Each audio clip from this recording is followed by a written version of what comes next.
BSc part second organic chemistry का first unit ultraviolet spectroscopy का अगला लेक्चर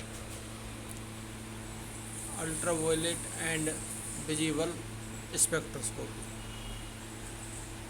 देखें, अल्ट्रावायलेट एंड विजिबल स्पेक्ट्रोस्कोपी परावैगनी एवं दृश्य स्पेक्ट्रोस्कोपी को संक्षेप में यूवी स्पेक्ट्रोस्कोपी कहते हैं।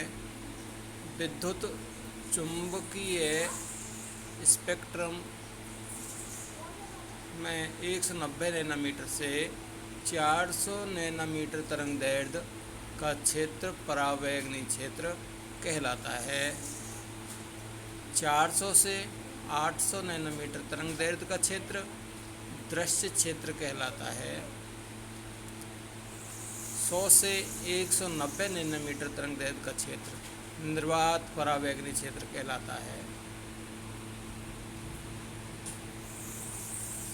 देखें, 100 से 190 नैनोमीटर का क्षेत्र है आपका फार अल्ट्रावायलेट क्षेत्र, जो कि चार्ट में स्पष्ट है। 190 नैनोमीटर से 400 नैनोमीटर अल्ट्रावायलेट रेजिन है एंड 400 से 800 नैनोमीटर विजिबल क्षेत्र है।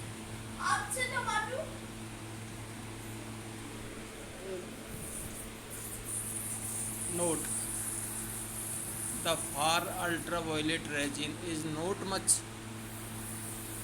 studied due to absorption of oxygen and nitrogen. Far ultraviolet क्षेत्र है वो उपयोगी नहीं है क्योंकि उसमें नाइट्रोजन और ऑक्सीजन गैसें हैं, वो अपना अवशोषण प्रदर्शित करती हैं। अपन यदि किसी का भी स्पेक्ट्रा लेना चाहें तो इस क्षेत्र में यदि कोई स्पेक्ट्रा आता है तो इस क्षेत्र में क्या है, नाइट्रोजन और ऑक्सीजन भी वातावरण उपस्थित है, वो भी अपना सिग्नल स्पेक्ट्रा देंगी, तो स्पष्ट नहीं होता कि कौन सा कंपाउंड का है कौन सा ऑक्सीजन का है। ये क्षेत्र उपयोगी नहीं है। किसी भी अणु का ऊर्जा स्तर क्वांटीकृत होने के कारण अणुओं के उत्तेजन के लिए निश्चित क्वांटीकृत ऊर्जा की आवश्यकता होती है। इसके लिए निश्चित विद्युत चुम्बकीय विकिरण की आवश्यकता होती है। यौगिक द्वारा विकिरण की कितनी मात्रा अवशोषित होगी, यह यौगिक की संरचना व विकिरण की तरंगदैर्ध्य पर निर्भर करती है। प्रकाश के अवशोषण के लिए विद्युत चुम्बकीय विकिरण का विद्युतीय घटक उत्तरदायी होता है। जब पदार्थ के अणुओं द्वारा प्रकाश का 190 नैनोमीटर से 800 नैनोमीटर तरंगदैर्ध्य क्षेत्र से अवशोषण होता है तो अणुओं के इलेक्ट्रॉन उत्तेजित होकर उच्च ऊर्जा स्तर में चले जाते हैं। अतः यूवी स्पेक्ट्रोस्कोपी को संक्षेप में यूवी स्पेक्ट्रोस्कोपी को इलेक्ट्रॉनिक स्पेक्ट्रोस्कोपी भी कहते हैं। अर्थात यह स्पेक्ट्रोस्कोपी इसी सिद्धांत पर आधारित है।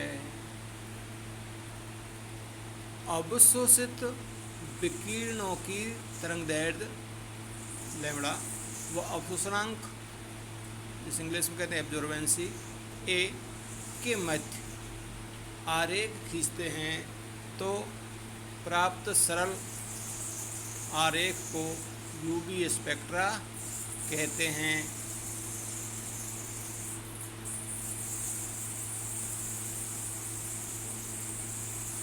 देखें, लाइट सोर्स है किसका, यूवी रेडिएशन का, tungsten filament and hydrogen deuterium discharge lamp. अगला पॉइंट, अवशोषण संबंधी मूल नियम। अवशोषण संबंधी मूल नियम अणुओं द्वारा प्रकाश ऊर्जा के अवशोषण के संबंध में दो प्रमुख नियम हैं। फर्स्ट, लेम्बर्ट लॉ, जो कि अधिकांशतः पूछा जाता है, बीयर-लैम्बर्ट लॉ। तो उससे पहले है ये लेम्बर्ट लॉ। लेम्बर्ट लॉ, इस नियम के अनुसार जब एक वर्णीय प्रकाश की किरण किसी समांगी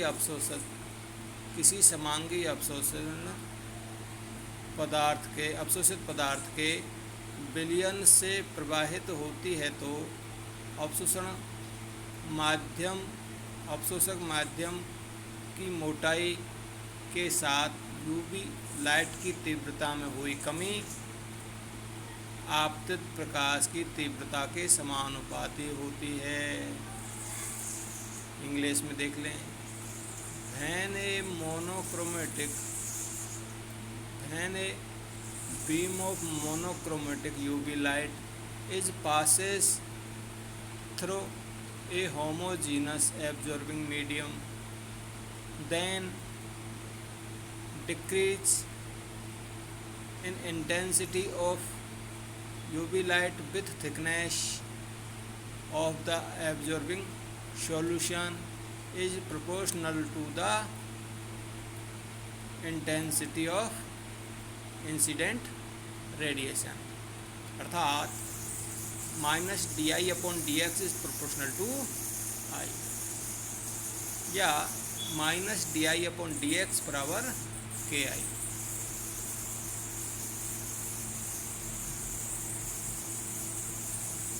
या -di/i बराबर k डॉट dx। समीकरण नंबर 1, जहाँ के एक प्रोपोर्शनलिटी गुणांक है। समीकरण फर्स्ट का समाकलन करने पर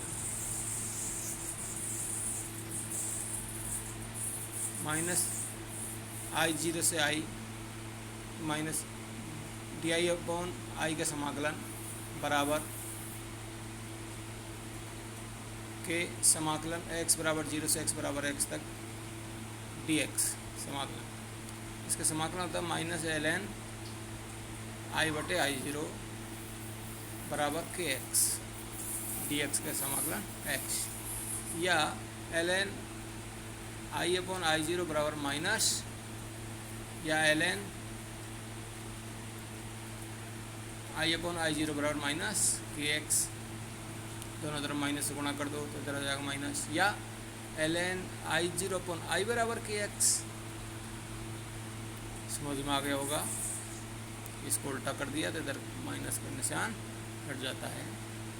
या 2.303 log 10 I/I0 इनिशियल लॉग में था, इनिशियल लॉग I/I0/I बराबर kx, या log 10 में 2.303 log 10 I/I0/I बराबर kx, या log 10 I/I बराबर k बटे 2.303 डॉट x, या a बराबर एप्सिलॉन l, जहाँ log 10 I/I0 बराबर a एब्जॉर्बेंसी, k/2.303 बराबर epsilon molar extension coefficient, molar अवशोषण गुणांक, x बराबर l पथ length of light in the solution.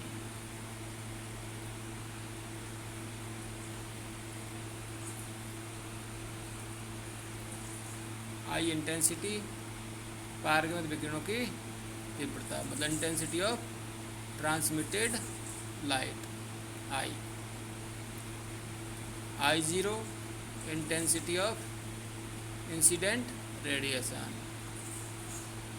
-di/dx बराबर rate of decrease of intensity of radiation with thickness of the absorbing media.